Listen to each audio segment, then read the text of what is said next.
Hello student. तो आज हम विषय इतिहास कक्षा 9वीं पाठ 6 महिला और अन्य कमजोर वर्गों का सशक्तिकरण के बारे में जानकारी हासिल करेंगे। तो यहाँ पर आप लोगों को इस सशक्तिकरण का प्रकटीकरण के बारे में बताया गया है। तो उससे पहले हमने महिलाओं ने स्वतंत्रता युद्ध में बड़ी मात्रा में हिस्सा लिया था। स्वतंत्रता अवधि में भी स्त्रियों का योगदान सभी क्षेत्रों में उल्लेखनीय रहा है। हम इस पाठ में उनके द्वारा दिए गए इस योगदान का अध्ययन करेंगे। साथ ही महिलाओं के संदर्भ में बनाए गए कुछ कानून तथा अन्य कमजोर वर्गों के संदर्भ में निर्मित कानूनों का हम अध्ययन करेंगे। तो इसे मालूम कर लेते हैं। यहाँ पे दिया गया है कि जनगणना वर्ष 1951 में स्त्रियों का अनुपात है 946, 1961 में 941, 1971 में 930, 1981 में 934, 1991 में 927 और 2009 में 933। तो प्रति 1000 पुरुषों में स्त्रियों का अनुपात क्यों घट रहा है, इसके कारणों की खोज हम करेंगे। तो भारतीय स्त्रियों की परिस्थितियों का अध्ययन करते समय ध्यान में आता है क्योंकि कई समस्याओं की जड़ पुरुषों की मानसिकता में छिपी हुई है। आज हम 21वीं शताब्दी में आ चुके हैं, फिर भी पुरुषों की इस मानसिकता से हम मुक्त नहीं हो सके। महात्मा गांधी के सिद्धांत पर विश्वास कर विनोबा भावे ने भूदान आंदोलन प्रारंभ किया। इस आंदोलन में इन्होंने स्त्री शक्ति का उपयोग करवा लिया। स्त्री स्वयं सेविकाएं भूदान का विचार लेकर संपूर्ण भारत में पहुंची। निजामशाही और सामंती व्यवस्था को चुनौती देने वाले तेलंगाना के किसानों के स्वतंत्रता युद्ध में स्त्रियों को उल्लेखनीय प्रतिभाग था। ये क्षेत्र बेकार मुक्त होने के कारण स्त्रियों को इस संकट से मुक्ति मिली। अब उसके बाद में आ रहा आप लोगों का स्त्री शक्ति का प्रकटीकरण। तो यहाँ पे स्त्री शक्ति का प्रकटीकरण के बारे में दिया है कि जीवनावश्यक वस्तु की कमी और महंगाई का सामना सबसे अधिक स्त्रियों को करना पड़ता है। 1972 में महाराष्ट्र में समाजवादी नेता मृणाल गोरे के नेतृत्व में मुंबई में महिलाओं ने बेलन मोर्चा निकाला।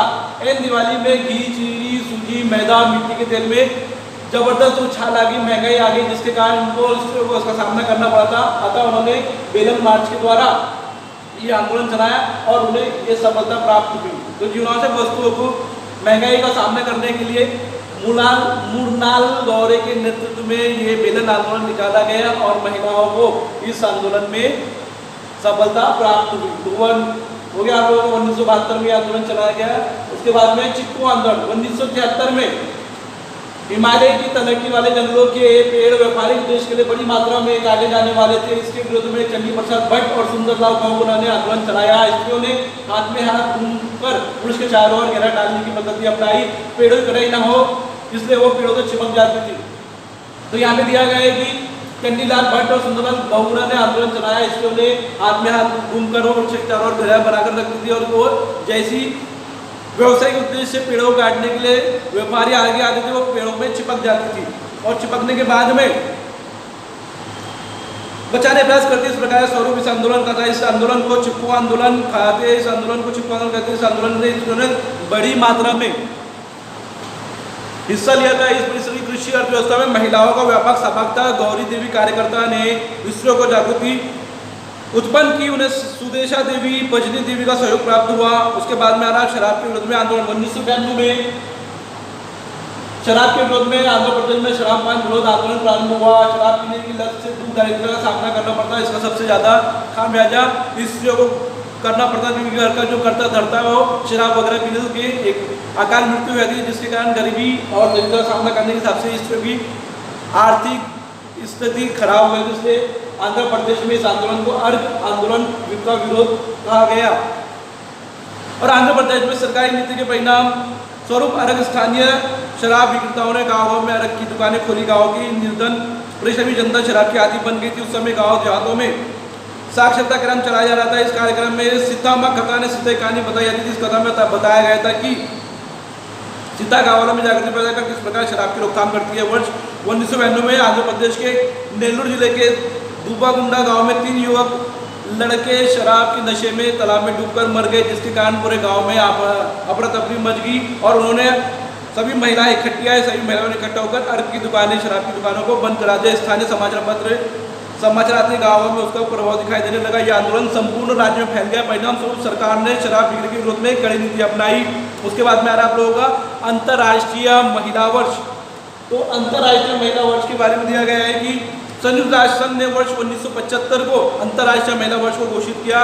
शांति, विकास और स्त्री पुरुष समानता, जिस कार्यक्रम की त्रिसूत्री थी। भारत सरकार ने वर्ष 1975 में डॉक्टर फूल रेणु गुहा की अध्यक्षता में महिला आयोग गठन किया। स्त्रियों को सामाजिक स्थान, स्त्रियों के संदर्भ में संवैधानिक प्रावधानों के परिणाम, स्त्रियों की शिक्षा, उसका प्रतिशत शिक्षा के फलस्वरूप उनका विकास, नौकरी करने वाले महिलाओं की समस्या, स्त्रियों की रोजगार के संदर्भ में वर्तमान स्थिति, उन्हें मिलने वाला वेतन, पुरुषों के संदर्भ में स्त्री पुरुष समानता, जन्म मृत्यु दर, स्त्रियों की भूमिका जैसे सर्वांगीण मुद्दे के आधार पर सर्वेक्षण किया गया। इन सभी बातों पर विचार कर महाराष्ट्र में वर्ष 1975 में स्त्री मुक्ति संघर्ष समिति की स्थापना की गई। महिलाओं के लिए आयोजित राज्यव्यापी परिषद में सभी क्षेत्रों की महिलाओं ने भाग लिया। वर्ष 1978 में समिति का घोषणा पत्र प्रकाशित हुआ। इस घोषणा पत्र में लिंग भेद, जाति भेद, वर्ण भेद जैसी विषमतापूर्ण घटनाओं के विरोध में संघर्ष प्रारंभ करने की नीति को स्वीकार किया गया। परिणाम स्वरूप स्त्री मुक्ति ललकार, गीत संग्रह, ज्योति महासेकर का लिखा नुक्कड़ नाटक मुल्ली जाली हो, बेटी पैदा हुई जी और मुखपत्र प्रेरक ललकारी, प्रेरणादायक ललकार जैसे उपक्रम प्रारंभ हुए। वर्ष 1977 में पुणे में सौदामिनी राव द्वारा स्थापित स्त्री मुक्ति आंदोलन समिति बाईजा नामक द्विमासिक, औरंगाबाद में श्री वाज मैत्री स्त्री अन्याय विरोधी मंच, कोल्हापुर में महिला दक्षता समिति, नासिक में महिला हक, लातूर में नारी प्रबोधन मंच जैसे दल बन गए। संपूर्ण महाराष्ट्र में दहेज विरोधी संरक्षण समिति स्थापित हुए। दूल्हे शहर में स्त्री अत्याचार विरोधी परिषद का आयोजन किया गया। स्त्रियों की समस्या के संदर्भ में विद्या बालिका नारी समता मंच और मिलुन सारेजनी मिलकर हम सभी, पत्रिका समाजवादी महिला सभा, क्रांतिकारी महिला संगठन का भी कार्य महत्वपूर्ण रहा। महाराष्ट्र में चलने वाली रोजगार गारंटी योजना ने महिला सशक्तिकरण में सहयोग प्रदान किया। प्रमिला दंडवते ने वर्ष 1976 में दिल्ली में महिला दक्षता समिति की स्थापना की। इस समिति के आंध्र प्रदेश, तमिलनाडु, केरल, उड़ीसा, मध्य प्रदेश, उत्तर प्रदेश, पंजाब में शाखाएं खुल गई। कम्युनिस्ट पार्टी में वर्ष 1980 में अखिल भारतीय जनवादी महिला संगठन स्थापित किया गया। इस संगठन की संपूर्ण भारत में शाखाएं खोलने के प्रयास किए गए। संगठन में दहेज, स्त्री भ्रूण हत्या, घरेलू हिंसा, अत्याचार जैसी समस्याओं पर संघर्ष प्रारंभ किया गया। महिलाओं से संबंधित विविध समस्याओं पर शोध कार्य शुरू हुए। भारत का प्रथम महिला विश्वविद्यालय श्रीमती नाथीबाई दामोदर ठाकरसी महिला विश्वविद्यालय, मुंबई टाटा समाज विज्ञान संस्था मुंबई, सावित्रीबाई फुले पुणे विश्वविद्यालय, शिवाजी विश्वविद्यालय कोल्हापुर में महिला अध्ययन केंद्र स्थापित किए गए। आलोचना और दृष्टि नाम के केंद्रों ने भी इस समस्या के संदर्भ में महत्वपूर्ण भूमिका निभाई। महिलाओं के संदर्भ में कानून, अब महिलाओं के संदर्भ कानून 1952 में, अब यहाँ पे आ रहा महिलाओं के संदर्भ में कानून 1952 के कानून के अनुसार भारत सरकार ने हिंदू स्त्रियों को गुजारा भत्ते का अधिकार दिया। पिता की संपत्ति में हिस्से का अधिकार दिया गया। स्त्री धन पर उसे अधिकार प्राप्त हुआ। बहुपतित्व प्रणाली समाप्त हुई और पुरुषों की भांति स्त्रियों को भी संबंध विच्छेद तलाक का अधिकार दिया गया। आगामी दशक में महिलाओं के विषय एक कदम आगे बढ़ाने वाला कानून बना। वह कानून है दहेज प्रतिबंधित कानून 1961। इस कानून के अनुसार दहेज लेने अथवा मांगना फौजदारी अपराध माना गया। दहेज प्रथा का उन्मूलन कर सामाजिक आंदोलन का प्रोत्साहन दिया गया। इस कानून के कारण दहेज जैसी अनिष्ट प्रथाओं के कारण महिलाओं को दी जाने वाली यंत्रणाएं कम हुई। आगे चलकर महिलाओं को प्रसूति की आवश्यकता प्राप्त कराने वाले प्रसूति सुविधा अधिनियम मैटरनिटी बेनिफिट एक्ट 1961 अस्तित्व में आया। इस अधिनियम द्वारा महिलाओं को प्रसूति के अवकाश का अधिकार प्राप्त हो गया। उसके बाद में दहेज प्रथा के विरोध में जागृति। अब यहाँ पे दहेज प्रथा के विरोध में जागृति। यद्यपि भारत में दहेज प्रतिबंधित कानून लागू है, फिर भी समाचार पत्रों में ऐसे समाचार अवश्य छपते हैं जैसे रसोई बनाते समय पल्लू में आग लगने से महिला की मृत्यु अथवा कपड़े धोते समय पैर फिसल कुएं में गिरने से महिला की मृत्यु। इस घटना की गहराई में जाकर जांच पड़ताल करने पर दहेज का कारण पता चलता है। तो इस प्रथा को लेकर पुलिस प्रशासन, न्याय व्यवस्था ने भी अपनी भूमिका स्पष्ट की। प्रथा जन जागृति हुई। इसी परिणाम स्वरूप 1984 में दहेज प्रतिबंधित सुधार अधिनियम अस्तित्व में आया। वर्ष 1981 में 2209 महिलाएं, वर्ष 1990 में 4835 महिलाएं और वर्ष 1993 में 5377 महिलाएं दहेज की शिकार बनी। इन आंकड़ों को देखें तो दहेज समस्या की ज्वलंत हमारी समझ में आ सकती है। तो आपको बताएं दहेज के द्वारा रसोई में खाना बनाते हुए पल्लू में आग लगना या कपड़े धोते हुए कुएं या नदी में पैर फिसलने से मर जाना या डूब के मरना, सिरे से गिर जाना, ये सब दहेज के तथ्य कारण मालूम थे। इसलिए पुलिस ने, न्याय व्यवस्था ने दहेज को प्रतिबंधित करने का कानून बनाया। आगे चलकर 1984 में 1984 में दहेज प्रतिबंधित कानून सुधार अधिनियम अस्तित्व में लाया गया। उसके बाद में आ रहा पारिवारिक न्यायालय। पारिवारिक न्यायालय ने फैमिली कोर्ट 1983 में विवाह के पश्चात उत्पन्न होने वाले विवाद, गृहग्रस्ती को संबंधित समस्या और कारण निर्माण होने वाले उसके प्रश्न, गुजारा भत्ता, एकल पालक तत्व, अलग रहना, संतानों का पालन पोषण और स्वामित्व जैसी पारिवारिक समस्याओं से संबंधित विवादों को हल निकालने के लिए पारिवारिक न्यायालय स्थापित किए गए। इस न्यायालय में गवाही सबूतों की जांच पड़ताल करने के स्थान पर समझदारी और वकीलों के स्थान पर समूह निदेशक प्रधानता दी गई। मामलों की शीघ्र गति से परंतु न्याय प्रणाली के आधार पर हल करने के लिए बल दिया गया। इस प्रकार से हमें फैमिली कोर्ट के बारे में दिया गया कि बच्चे को अपने पालक तत्व देना या अपने अधिकार वगैरह के लिए, गुजारा भत्ता के लिए, कौटी के लिए जो राइट्स वगैरह दिए गए वो यहाँ पे आप लोगों को पारिवारिक न्यायालय 1984 में स्थापित किया गया, जिसके कारण इस न्यायालय में गवाही सबूतों की जांच पड़ताल करने के स्थान पर समझदारी और वकीलों के स्थान पर समूह उपदेशकों को प्रधानता दी गई थी। उसके बाद में गुजारा भत्ते का मुकदमा 1985।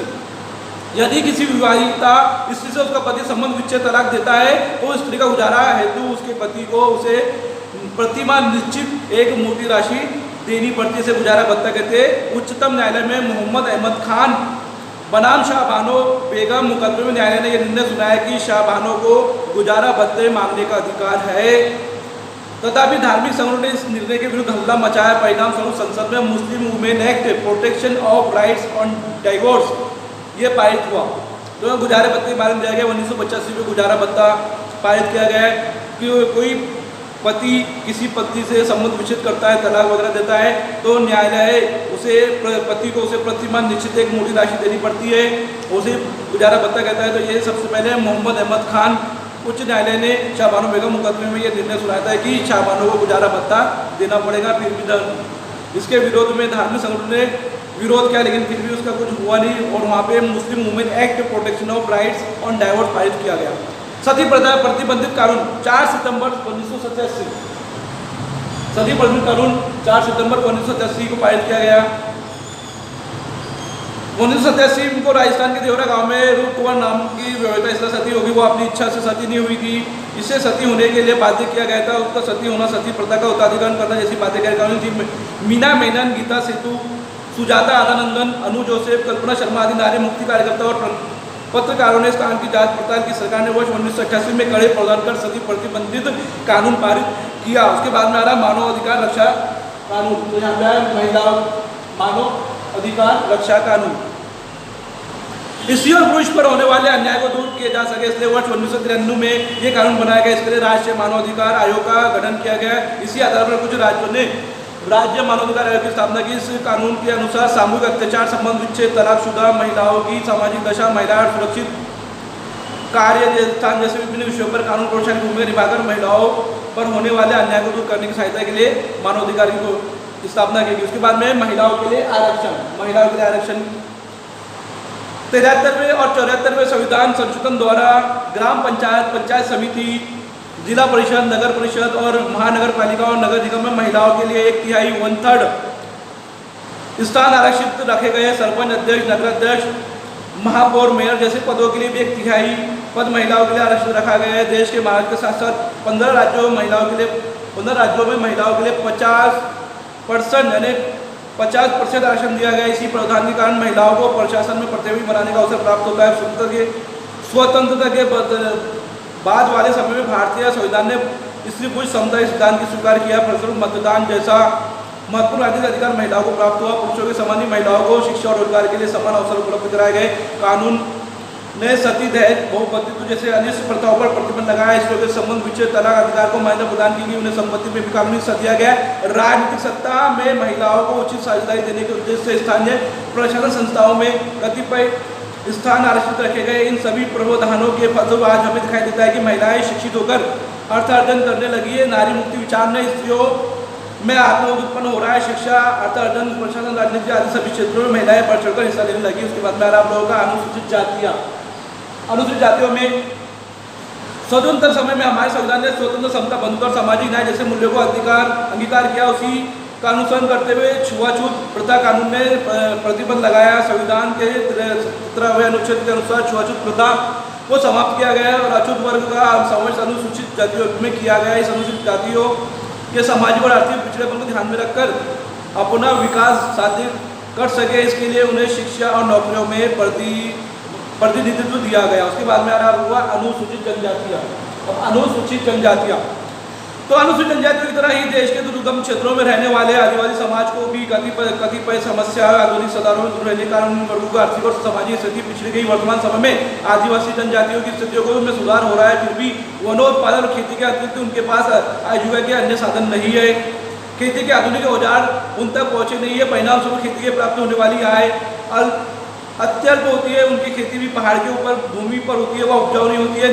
निकृष्ट और अपर्याप्त भोजन कारण पोषण व्यवस्थित नहीं हो पा रहा है। दुर्गम क्षेत्र के आदिवासियों को सही समय पर चिकित्सा की सहायता प्राप्त होना कठिन हो जाता है। तो आदिवासी जनजातियों को विशेष संरक्षण देने की आवश्यकता है। भारतीय संविधान में आदिवासी गणना अनुसूचित जनजातियों में की जाती है। उन्हें विधिमंडल, शिक्षा, सरकारी सेवा आदि क्षेत्रों में प्रतिबंधित किया गया है। तो यहाँ पे आपको दिया गया अनुसूचित जनजाति के बारे में कि दुर्गम क्षेत्रों में रहने वाले आदिवासी लोग अपना जीवन बसर खेती के ऊपर ही गुजार रहे हो। पहाड़ों में की खेती वालों की खेती पूरी तरह से खराब रहती है, उपजाऊ होती नहीं है और उनका दैनिक हालत पूरी तरह से खराब हो रही है और उनको आधुनिक अर्थशास्त्र वगैरह जो औजार खेती बाड़ी के वो नहीं मिल रहे हैं, जिस कारण उन्हें उनकी आजीविका चलाने में उन्हें बहुत दिक्कतें हो रही है। तो उनको ध्यान में रखते हुए और उनको चिकित्सा सुविधा देने के लिए यह अनुसूचित जनजातियों का आविष्कार किया गया। भूमंतु और विमुक्त जातीय जनजातियाँ, भूमंतु और जनजातियों में उन जनजातियों का समावेश होता है जो अपनी आजीविका चलाने के लिए गाँव गाँव घूमती रहती है। इस वर्ग के लिए पशुपालन अन्य दूसरे स्वरूप के व्यवसाय कर अपनी जीविका चलाते हैं। अंग्रेजों ने इनमें से कुछ जनजातियों पर अपराधी जनजाति इस प्रकार का टप्पा लगाया था। अंग्रेजों ने वर्ष 1871 के अपराध प्रतिबंधित कानून के तहत अंतर्गत जातियों में से कुछ प्रमुख वर्गों का उल्लेख अपराधी जनजाति के रूप में किया था और उनके व्यवसाय तथा कार्य व्यापारों पर प्रतिबंध लगाया था। 1750 अन्य कार्य कानून को रद्द किया गया। इन जनजातियों पर लगाए गए प्रतिबंध हटाए गए। ऐसी जनजातियों को विमुक्त जनजातियों में समावेश किया गया। उनके सामाजिक एवं आर्थिक विकास के लिए सरकार द्वारा विशेष प्रयास किए जा रहे हैं। इन जातियों के शैक्षिक संस्थानों सरकारी क्षेत्रों में प्रतिनिधित्व दिया गया है। तो जो घुमंतु और विमुक्त जनजातियाँ हैं, जिसे समझ लो खाना बदोश कहा जाता है, जो एक गांव टिकते नहीं है, एक गांव से दूसरे गांव लेके जाते हैं, जो चादरें वगैरह बिछा करते हैं। तो ऐसी जातियों के ऊपर 1871 में अंग्रेजों ने अपराधी जनजातियों के लिए उनके ऊपर कानून लगा दिया, उनके ऊपर बैन लगा दिया, लेकिन सरकार ने उनको आज़ाद किया और घुमंतु और विमुक्त जनजातियों के लिए विशेष कानून बनाया गया और उनके लालन पालन के लिए ऐसी जनजातियों के लिए रोजगार का आविष्कार किया गया है और घुमंतु और विमुक्त जनजातियों के लिए भी अलग अलग कानून बनाए गए हैं। उसके बाद में आ रहा है अल्पसंख्यक माइनॉरिटी। अल्पसंख्यक किसी समाज में जिन लोगों का समूह धार्मिक, भाषाई और वंश की दृष्टि से संख्या में कम होता है, उस समूह को अल्पसंख्यक कहते हैं। हमारे देश में विभिन्न धर्म, पंथ और भाषाएं आता भारत में सांस्कृतिक विविधता पाई जाती है। यहाँ विभिन्न सांस्कृतिक परंपराएं भी पाई जाती है। इन सांस्कृतिक परंपराओं का निर्वाह किया जा सके, अपनी वैशिष्ट्यपूर्ण भाषा का विकास कर सके, इसके लिए संविधान ने नागरिकों को सांस्कृतिक और शैक्षिक अधिकार प्रदान किए। अल्पसंख्यक वर्गों को अपनी अपनी भाषा, संस्कृति, परंपरा का संरक्षण, संवर्धन करने का अधिकार प्राप्त है। इन उद्देश्यों को प्राप्त करने हेतु उस स्वतंत्र शैक्षिक संस्थान स्थापित करने का अधिकार प्राप्त है। उनकी उन्नति हेतु सरकार द्वारा विभिन्न योजनाएं चलाई जाती है। तो यहाँ पे अल्पसंख्यक माइनॉरिटी के बारे में बताया गया है कि जो अल्पसंख्यक है, किसी समाज में जिन लोगों का समूह धार्मिक, भाषा और वंश की दृष्टि से संख्या में कम होते हैं, उस समूह को अल्पसंख्यक कहते हैं। हमारे देश में विभिन्न धर्म, पंथ और भाषाएं अतः भारत में सांस्कृतिक विविधता और पाई जाती है। यहाँ विविध सांस्कृतिक और परंपराएं पाई जाती है। तो विविध सांस्कृतिक परंपराओं को निर्वाह करने वाली ऐसी अल्पसंख्यक जातियों के बारे में ध्यान रखा गया। उनको हक दिया गया कि उनको rights of culture, rights of education, rights of religion, rights of caste सब दिया गया है और अपने भाषा, संस्कृति का संवर्धन करने का उनको अधिकार प्राप्त है। और इस उद्देश्य को पूर्ण करने हेतु स्वतंत्र शैक्षिक संस्थान की स्थापना भी की गई। अतः अल्पसंख्यकों के भी राइट्स ऑफ माइनॉरिटी को ध्यान में रखते हुए सरकार ने उन्हें हर प्रकार के राइट्स दिए गए। Rights of culture, rights of religion, rights of caste, ये सब उनको दिया गया है ताकि वो अपने जो वंश को आगे बढ़ा सके, अपने धर्म को, अपनी संस्कृति को आगे संवर्धन किया कर सके। इस प्रकार के राइट्स उनको दिया गया है। इस प्रकार यहाँ पे आप लोगों ने विषय इतिहास कक्षा 9वीं महिला अन्य कमजोर वर्ग सशक्तिकरण की जानकारी हासिल की है। धन्यवाद।